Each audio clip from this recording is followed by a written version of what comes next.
자, 지금 제가 이야기한 거는 일단 기본적인 계정 과목으로 일단 여러분이 우선주 자본금 이론상만 기억하시면 되고, 이 자본금이란 계정 과목은 증자 감자하면서 쓸 거니까 꼭 기억하셔야 되는 거예요. 그럼 이 자본잉여금은 우리가 중급 회계를 넘어가기 전까지는 여러분들이 한마디로 전산세무일급까지 회계 원리예요. 그럼 회계 원리에서 자본잉여금으로 공부하는 건 주식 발행 초과금, 감자 차익, 자기 주식 처분 이익만 여러분들이 보시게 될 거예요. 그래서 그 자본 분류 중에 제가 이런 표현을 써요. 주감자 이익 본 거는 자본잉여금이다라고. 왜냐하면 자본 계정 과목 중에서 다음 중 분류가 다른 것은 이런 게 나와요. 그럼 분류가 다른 것 나왔을 때에 일단 주식 발행 초과금, 감자 차익, 자기 주식 처분 이익, 이 글자 봤을 때 이익 봤다는 거 알겠죠? 그럼 앞 글자가 주감자를 찾아서 이익 본 게 3개 있으면 하나가 왕따고, 얘가 혼자 있으면 걔 혼자 왕따인 거예요.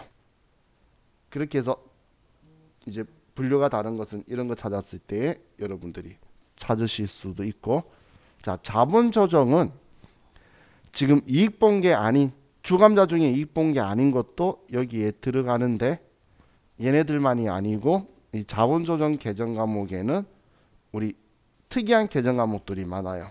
신주 청약 증거금이라든지 아니면 배당 건설 이자라든지 아니면 미교부 주식 배당금이라든지, 얘네들은 계정 과목이 무수히 많고, 또 오해하시면 안 되는 게 주식 할인 발행 차금, 감자 차손, 자기 주식, 자기 주식 처분 손실은 전부 다 장부에 처음 쓸 때 차변했었어요.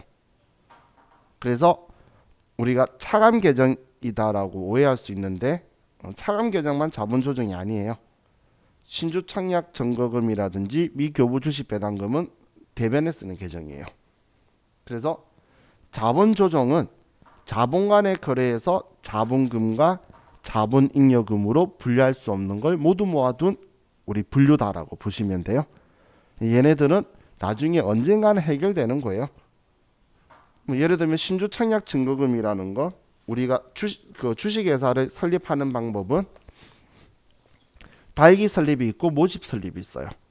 발기 설립이라는 건 우리 이 사업할 건데 동참하실 분들, 우리들끼리, 그럼 우리 20명끼리 이 사업 해봅시다라고 3, 4, 5 모이면 우리들을 법인 설립할 때 발기인이라 그래요.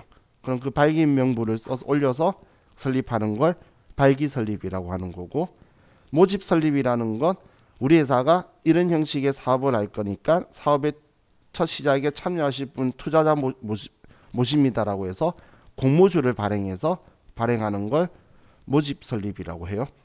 그럼 공모주를 발행할 때에 아직 우리 사업 시작 때 이런 거 할 거니까 시작에 참여하실 분 모집하는 거니까 아직 법인이 설립이 안 된 단계예요. 그러면 주식을 발행 못 해주겠죠. 그때 투자 받을 때 쓰는 게 신주 청약 증거금이라는 계정 과목이에요. 그랬다가 이제 진짜 실질적으로 법인을 설립하면 이제 주권을 인수해서 줘야 되겠죠. 그러면 그때 얘를 지우는 거예요. 그리고 배당건설 이자라는 건 원래 투자 받은 돈으로 주주들한테 배당해주면 안 돼요. 그럼 그건 사기꾼 회사죠. 여러분 생각했을 때, 야, 누구 투자했어? 우리 돈 나눠 가지자. 느낌 자체가 사기꾼 같잖아. 배당은, 야, 우리가 사업했는데 이만큼 이번에 돈 남겼어. 우리 나눠 가지자. 이게 아주 좋은 거지. 투자 받았다고 나눠 가지는 건 안 되는 거예요. 원래 투자금으로 배당하면 안 돼요. 그런데 우리가 상법에 그 회사가 사업을 시작하려고 하는데, 우리가 개업이라는 표현은 업무를 개시하는 거죠. 법인 설립을 하고 우리가 개업을 하는데 2년 동안 개업을 하지 못하면, 그러면 우리 회사의 가치는 우리는 제대로 준비하고 있는 거지만 하락할 수 있다는 거예요. 예를 들면 포항제철은 국민 세금 더하기 공모주로 국민들이 투자한 돈으로 차린 거예요. 국민한테 잘해야 되는 거예요. 그래서 국민으로 봉으로 보는 그 아저씨가 포항제철 가지고 돈 많이 삥땅 해먹었잖아. 그래서 그 교도소 가 있죠. 그것까지 다 틀어야 돼, 그놈은.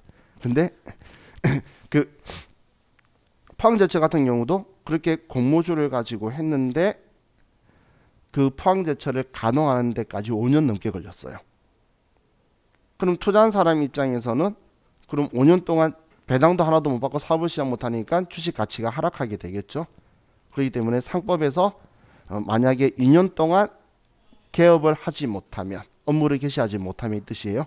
그러면 배당 건설 이자를 지급할 수 있다라는 규정이 있는데, 그게 투자받은 돈으로 배당해 주는 거예요. 그때 쓰는 계정 과목이 이거예요.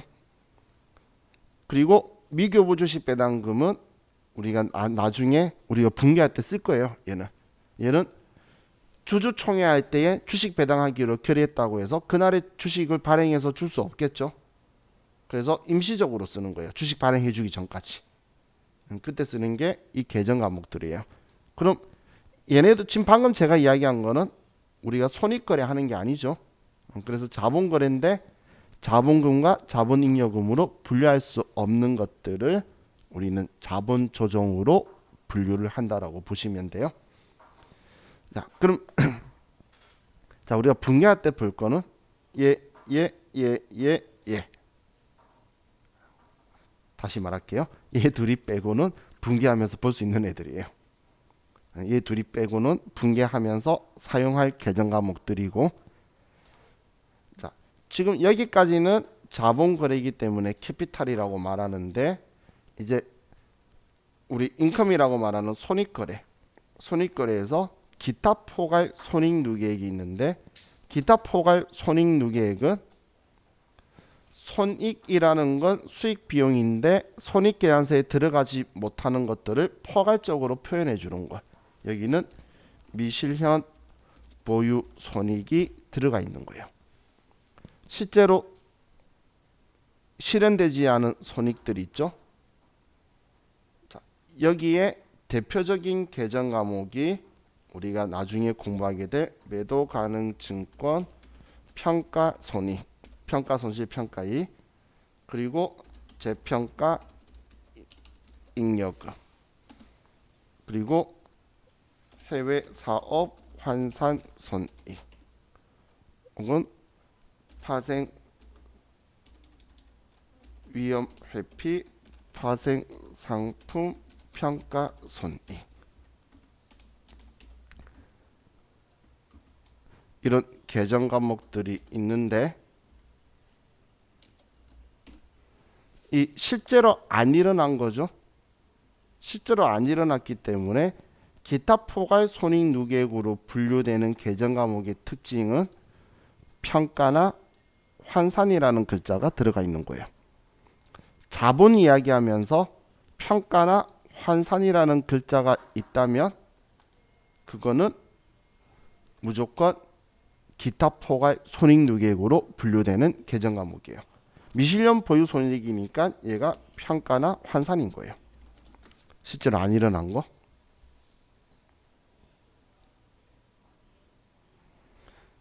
그럼 우리가 시험에서는 자, 실질적으로 분개 쓰는 건 매도 가능 증권 평가 손익은 매우 중요해요. 아직 우리 분개하는 거 안 봤죠?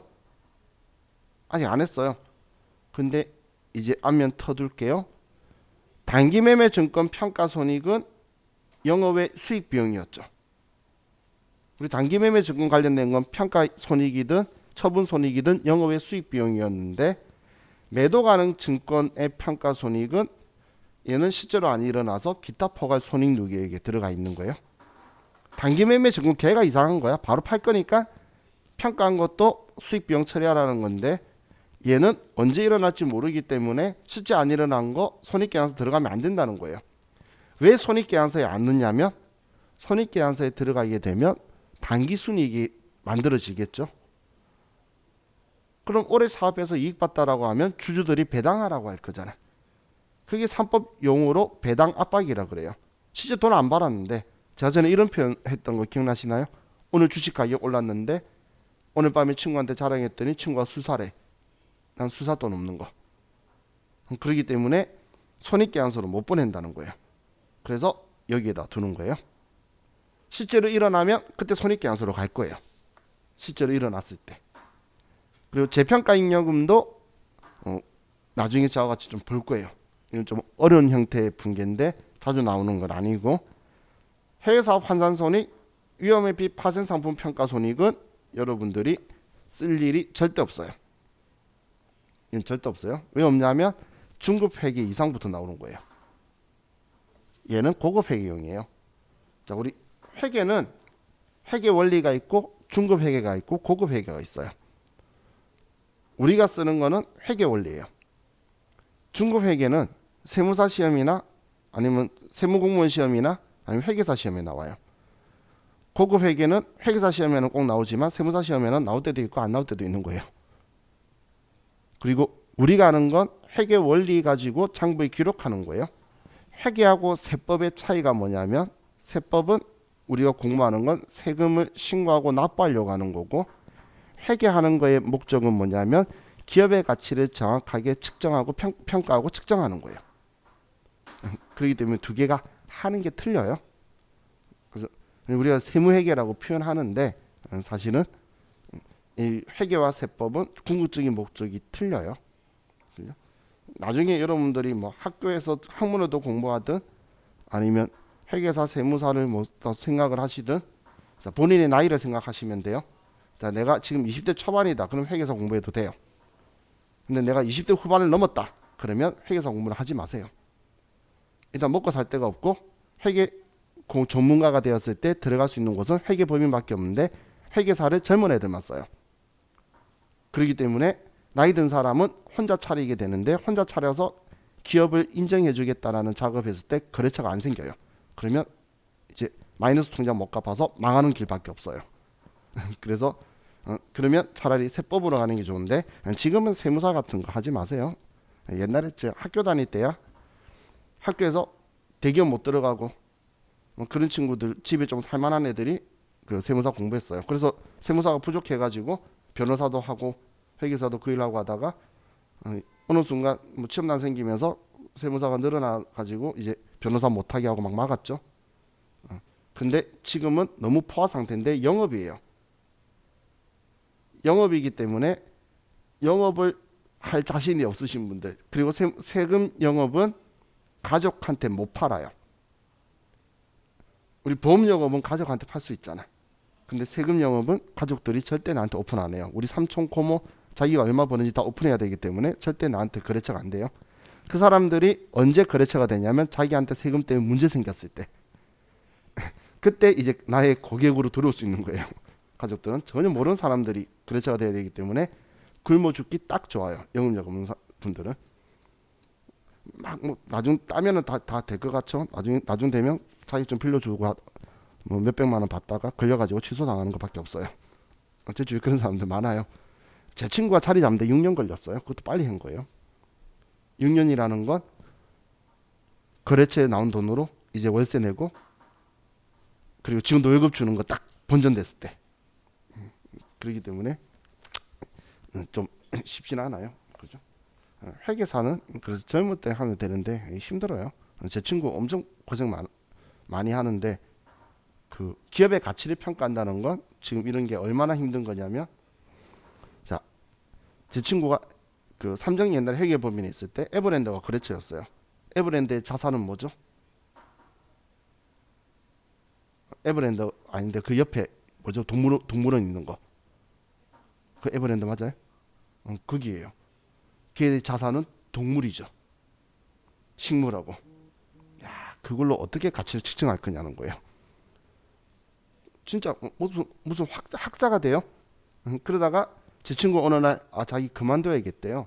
왜 그랬더니 그 세계에서 뭐 좀 희귀한 동물이 있대요. 근데 걔가 새끼를 낳대. 걔 가치를 얼마를 해야 되냐. 자기 죽어도 못하겠다고. 그래가지고 사직서 냈어요. 그래서 회계법인을 옮겨갔어요. 근데 정말 야, 이 하늘이 장난치는 것도 아니고 에버랜드가 회계법인을 그 길로 옮긴 거예요. 근데 그 회계법인에서는 너가 거기 했었으니까 잘 알 거다라고 말하니까 얘는 학을 띄고 나 그것 때문에 그만뒀어요라고 이야기한 거예요. 그래서 합의를 본 게 열대어를 본 거예요. 걔는 열대어를 감정하겠다. 얘가 열대어 학자가 됐어요. 거의. 근데 점점점 하더니 해수어로 바뀌어 가더라고. 그래서 걔가 필리핀을 갔어요. 그리고 코로나 터져서 아직도 못 돌아오고 있어요. 그게 현실인 거예요. 그래서 그 사람들은 그 열대어도 뭐 종류에 따라서 색이 몇 종이 있고 어떤 온도에 살 수 있고 얼마에 따라서 걔 가치가 있나 봐. 그런 것 때문에 그 가치를 다 측정을 해야 되는 파트들이 있는 거예요. 그게 회계사들이 이제 하고 그걸 인정해서 회계법인이 이 가치, 이 기업의 가치는 얼마입니다 하고 찍어주는 거예요. 그러니까 세무사가 하는 업무하고는 완전 다르죠. 그래서 방금 제가 말한 그걸 하기 위해서 가는 게 이제 중급 회계, 고급 회계인 거예요. 그럼 우리는 그런 거 공부하는 게 아니에요. 우리는 회계 원리에 맞춰서 장부에 기록하는 방식을 지금 저하고 쓰는 거죠. 그럼 이제 우리 이익잉여금, 얘가 참 올바른 애예요. 좋은 거죠. 이 이익잉여금이 우리가 배당이 가능한 이익이 되는데 이 이익잉여금은 일단 우리 교재 77페이지에 이익잉여금이 있는데 자, 이 이익잉여금은 분류를 나눌 때 먼저 우리 책하고 조금 다르게 저는 법정 적립금하고 기타 법정 적립금하고 임의 적립금하고 그리고 미처분 이익잉여금하고 이렇게 분류를 나눠요. 이익잉여금은 이렇게 분류를 나누는데 이 법정 적립금은 얘는 상법에서 규정한 적립금이에요. 우리는 그 채권이나 주식은 상법의 지배를 받아 상법 중에서 회사법이라는 거에 지배를 받게 될 건데 거기에서 규정하고 있는 거예요. 그럼 상법에서 뭐라고 하고 있냐면 이 상법에서 얘를 이제 법정적립금의 개정 과목은 이익준비금이라는 개정 과목이 있는데 자 얘는 개정 과목이에요. 이 이익준비금은 자본금의 2분의 1에 도달할 때까지 금전 배당의 최소 10분의 1을 적립하도록 상법에 정하고 있어요. 그런데 자본금의 2분의 1에 도달할 확률은 제로예요. 법정 적립금이 자본금의 2분의 1에 도달할 일은 제로고 금전 배당이라고 하면 현금 배당이기 때문에 우리는 현금 배당의 그냥 10%를 적립한다고 기억하시면 돼요.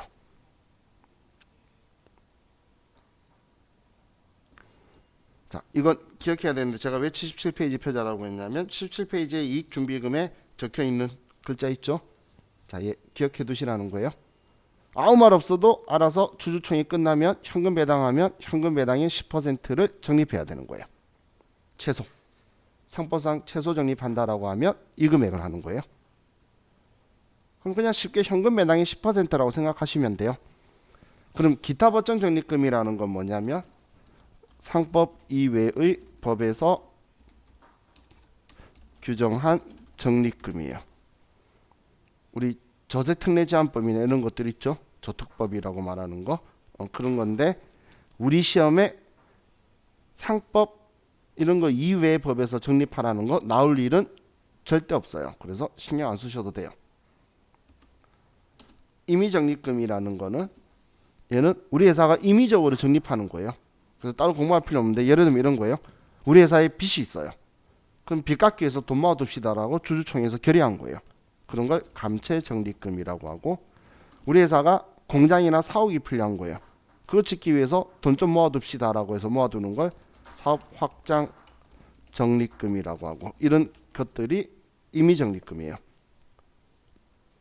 그냥 회사가 주주총회에서 임의적으로 같이 이야기해서 모아두는 적립금을 임의적립금이라고 하는데 그럼 얘는 정해져 있는 규칙이 없기 때문에 시험에서 만약에 등장한다면 잘 등장 안 하지만 그러면 어떤 거 적립했다고 대놓고 말해줄 수밖에 없겠죠. 그렇기 때문에 임의적립금은 뭐 특별하게 공부 안 하셔도 돼요. 그럼 미처분 이익잉여금은 분류는 미처분 이익잉여금이라고 하는데 계정 과목으로는 2월 이익잉여금이라는 계정 과목으로 할 거고 얘가 배당 가능 이익이에요. 이걸로 배당하는 거예요.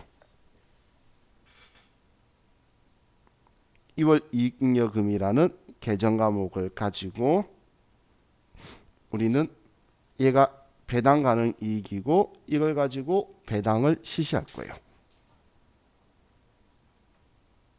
얘만 배당하는 애지 나머지는 우리 회사가 적립하는 계정 과목이다라고 보시면 돼요.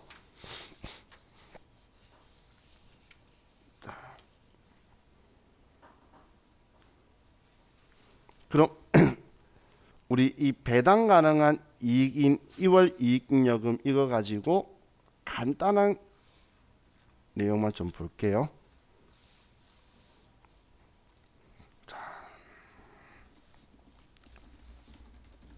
자, 2월 이익잉여금이라는 계정 과목 쓰는 걸 보는 거예요.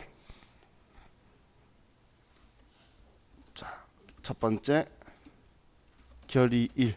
결의일이 뭐냐면 주주총회 하는 날이에요. 주주총회 하는 날을 결의일이라고 표현을 해요.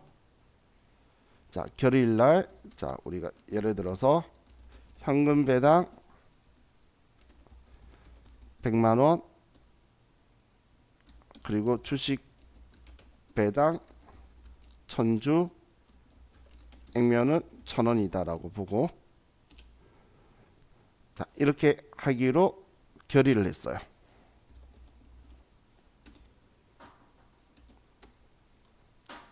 그럼 자, 2월 이익잉여금이라는 계정 과목은 자본이에요. 그럼 자본은 차변에 있을까요? 대변에 있을까요? 당연히 대변에 있겠죠. 그럼 대변에 내 돈으로 모여 있는데 배당하는 만큼 줄어드는 거예요. 배당하는 만큼. 그래서 대변에는 배당한 만큼 나갈 거고 차변에 2월 이익잉여금이라는 계정 과목이 우리가 배당하는 만큼 줄어들 거라는 거예요. 얘가 그럼 대변에 보면 자, 우리가 현금 배당을 했어요. 얘는 계정 과목이 아니에요. 제가 계정 과목 설명드리려고 현금 배당을 하게 되면 자, 그냥 제가 괄호에 써드릴게요. 자, 현금 배당하게 되면 주주총회 하는 날 주주들한테 배당금 줄 수 있을까요? 없죠. 그래서 배당금 지급 통지표를 주는 거예요.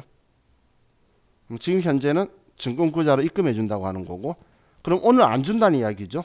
그래서 우리는 이때 100만 원 하기로 한 걸 미지급 배당금이라고 써둘 거예요. 얘가 현금 배당에 대해서 결의일 날 쓰는 계정 과목인데 얘 성격은 부채예요. 주주들한테 주기로 했는데 안 준 거잖아.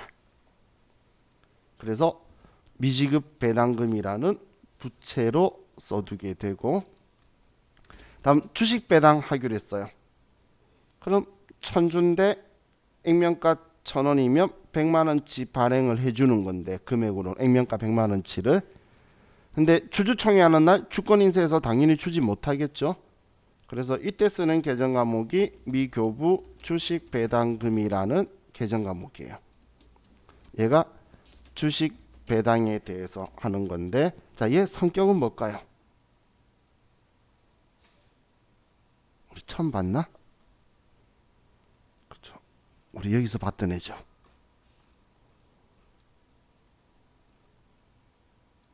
예. 자본 조정하면서 제가 얘 둘이 빼고는 쓸 거예요 했던 게 얘. 그럼 얘가 자본금이 되기 전까지 이제 주식을 우리 회사가 발행해 주기 전까지 얘는 자본 조정으로 분류되는 거예요. 이대로 그리고 자, 얘 금액이 100만 원이고 이대로 주주총회를 끝을 내면 그냥 우리는 법정 적립금 이익준비금은 상법상 최소 한도 현금 배당의 10%인 10만 원을 이익준비금으로 적립을 하고, 그러면 2월 이익잉여금은 210만 원이 줄어들게 되는 거예요. 210만 원이.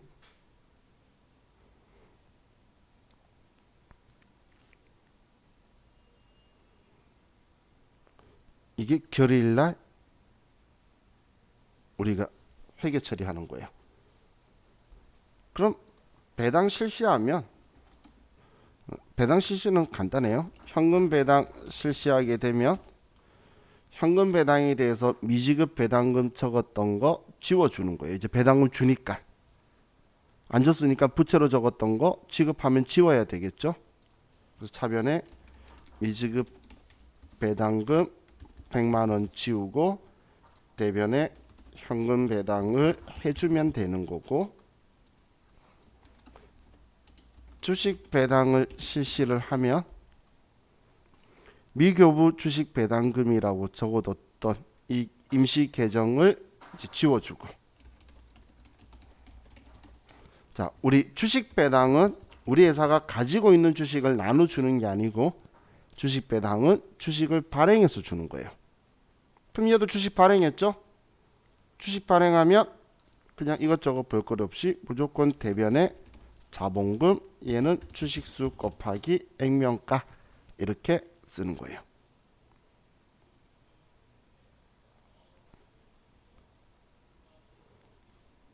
자, 이게 결의일날 그리고 배당을 실시하는 날. 그냥 그날 바로 했다면 그냥 현금, 자본금 나오면 끝인데 그날 못하기 때문에 임시 성격으로 미지급 배당금, 미교부 주식 배당금 이렇게 써둔다라고 보시면 돼요.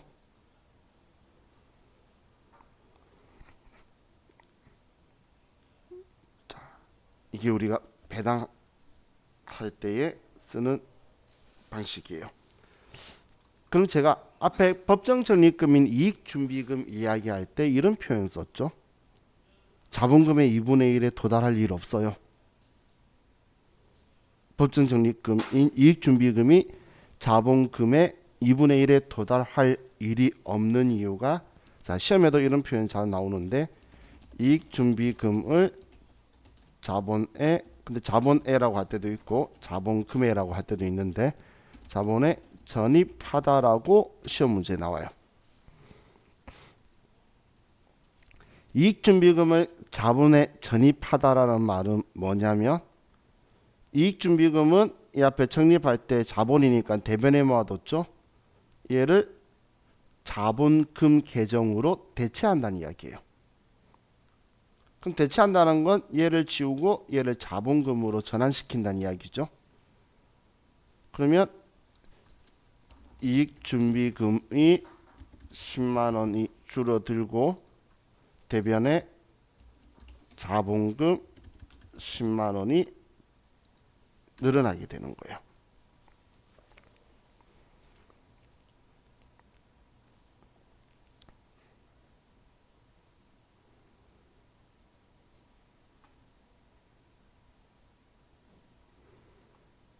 이게 시험 문제의 지문이 이렇게 짧게 나와요. 이익준비금을 자본금에 전입하다 그러면 자본금으로 잘 보내는데 생각하는데 자본에 전입하다라고 나오면 고민 많이 하시더라고. 예, 그러면 자본금에 전입하다랑 같은 말인 거예요. 그럼 이 분계 가지고 좀 볼게요. 자, 대변에 자본금을 증가시키는 걸 뭐라고 했죠? 줄임말이 증자라고 했죠. 증자. 근데 얘 돈 받았나요? 앞에 가치가 있는 대가를 받으면 유상증자라고 했죠. 얘는 안 받잖아. 얘가 무상증자예요. 얘가 무상증자예요. 얘도 무상증자의 하나인데, 무상증자의 하나지만 무상증자라는 표현보단 주식배당이라는 표현을 더 많이 쓰고 얘는 무상증자라는 표현을 쓸 거예요. 지금 얘도 무상증자라 말한 건 자본금 증가인데 돈 들어오는 거 아니잖아. 결론적으로는 이익잉여금이 차변이고 대변이 자본금인 거죠. 얘도 차변에 재산적 가치가 있는 거 받은 게 아니죠. 주식 배당하면서도 돈 받고 배당해 준 거 아니에요. 그래서 자, 이 자본금 증가시키는 거에 대해서 주주들은 별말 없어요. 왜냐하면 이건 주주들한테 의제 배당으로 넘어가게 될 거예요. 그렇기 때문에 주주들은 뭐 이익준비금을 자본금으로 보낸다고 별말 없고, 법정 적립금을 왜 이익준비금을 적립하라고 하냐면 회사가 돈 번 걸 전부 다 사회 유출시켜 버리면, 회사 밖으로 배당하면서 다 보내버리면 회사가 돈이 없어서 빈털터리가 되겠죠. 그럼 부실한 회사가 된다는 거예요. 그래서 최소한 현금으로 유출할 거면 그 돈의 10%는 적립해두고 있어라고 법이 정한 거예요. 그런데 이 돈을 자본금으로 보내겠다는 건 이제 보낼 수 없는, 외부로 유출할 수 없는 돈으로 이익잉여금을 자본금으로 보내버리기 때문에 우리가 이제 손댈 수 없는 애로 바뀌어버리죠. 내 뼈대로 보내기 때문에 상법도 이거는 권장해요. 우리 회사의 순수한 뼈대로 만들어 버리는 거야. 이익준비금을 움직일 수 있는 돈을 못 움직이는 돈으로, 배당할 수 없는, 영원히 못하는 돈으로 바꿔버리기 때문에 상법도 이거는 아무 문제 없으니까, 그래서 제가 이익준비금이 자본금의 2분의 1에 도달할 확률은 없다라고 단정진 거예요. 심에서도 절대 일어날 수가 없어요.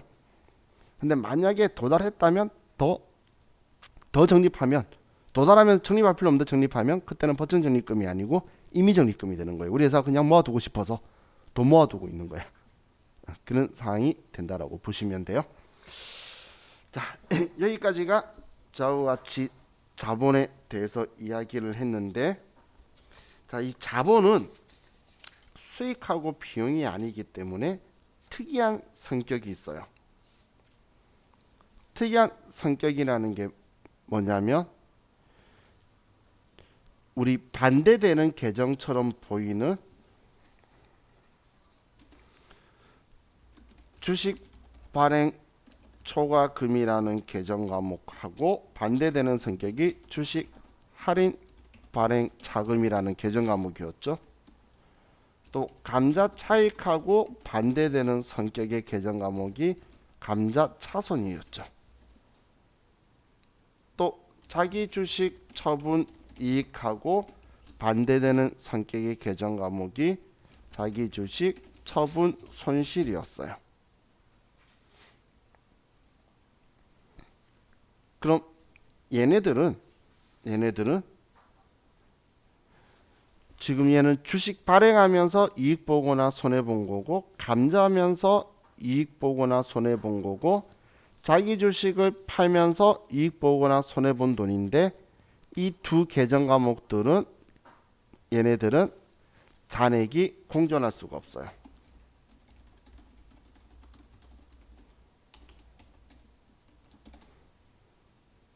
잔액이 공존할 수 없다는 건 전체 총액으로 보기 때문에 이익 받거나 손해 보거나 둘 중 하나인 거지, 이익 보고 손해 봤어요라고 외부 이해관계자한테 보여줄 일이 없다는 거예요. 그래서 자, 이걸 이제 자본 우선 상계라고 제가 이름을 붙였는데요. 자, 이 분계에 대해서는 이 다음 시간에 제가 설명드릴게요. 쉬었다 합시다.